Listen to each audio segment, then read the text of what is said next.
মাংস কত 750। আচ্ছা এই চর্বি বেশি দিচ্ছে না, লাগানো নেই পিছনে আবার ওই মাংস লাগানো নেই, ঠিক আছে। জাতীয় ভোক্তা অধিকার সংরক্ষণ অধিদপ্তরের মহাপরিচালক AHM শফিকুজ্জামান বলেছেন, শিক্ষার্থীরা জীবন দিয়ে দেশে পরিবর্তন এনেছে। এখন থেকে বাজারে নিয়মিত মনিটরিং চলবে।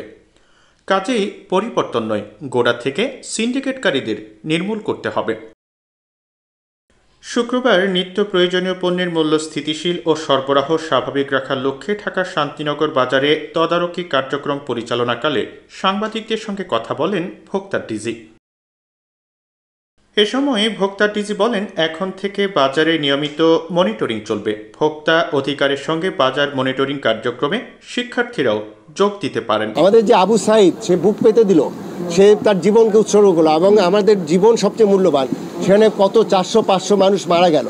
তারা কিসের জন্য মারা গেল? যে একটা পরিবর্তনের জন্য। এখন দেখা গেল যে সেখানে আপনার ওই যে চাঁদা, সেটা মানুষ পরিবর্তন হলে তো আপনার ওই চাঁদাটাই থেকে গেল, তাহলে তো আমরা বেরোতে পারবো না। আরেকটা জিনিস আমার খুব ভালো লেগেছে, আমাদের ছাত্ররা এখন এগিয়ে আসছে। আমি দেখলাম যে এই আজকে ছুটির দিনে কিন্তু আপনার এমনি নর্মালি ট্রাফিকও থাকে না, অন্য দিন তো থাকে। আজকেও তারা দেখলাম এই যে আমাদের কাকরাইলের যে মোড়ে অন্তত ওখানে 40 জন স্টুডেন্টরা কাজ করছে। তারা এগিয়ে আসছে দেশের জন্য। তারা তো হয়তো এটা পার্মানেন্ট সলিউশন না, এটা আস্তে আস্তে সব স্বাভাবিক হবে। এবং তারা এই ইদানিং আমাদের বাজার মনিটরিংও সম্পৃক্ত হতে চায়। এটাকে আমি স্বাগত জানাই। শিক্ষার্থীরা জীবন দিয়ে দেশে পরিবর্তন এনেছে উল্লেখ করে ভোক্তা ডিজি বলেন, সিন্ডিকেটকারীদের গোড়া থেকে নির্মূল করতে হবে। এবং এখানে যে সিন্ডিকেটের কথা বলা হয়, সিন্ডিকেট এই শব্দটা গত 3 বছরে যতবার উচ্চারিত হয়েছে, হ্যাঁ আমরা ওটি ভাঙতে পারিনি, এটি আমাদের ব্যর্থতা। কিন্তু এখন সময় আসছে এই শক্তি নিয়ে আমরা ওটা ভেঙে দিতে চাই।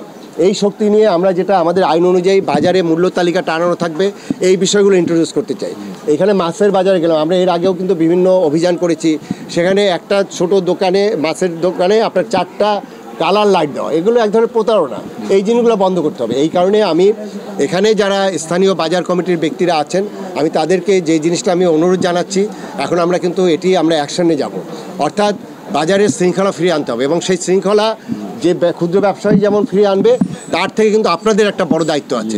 পণ্য সরবরাহ ব্যবস্থা স্বাভাবিক হচ্ছে জানিয়ে ভোক্তা ডিজি বলেন, পণ্য সরবরাহে পথে পথে চাঁদা দেওয়া বন্ধ হওয়ায় পণ্য পরিবহনের গোপন খরচ কমে গেছে। এতে অনেক পণ্যের দাম এখন কমতির দিকে।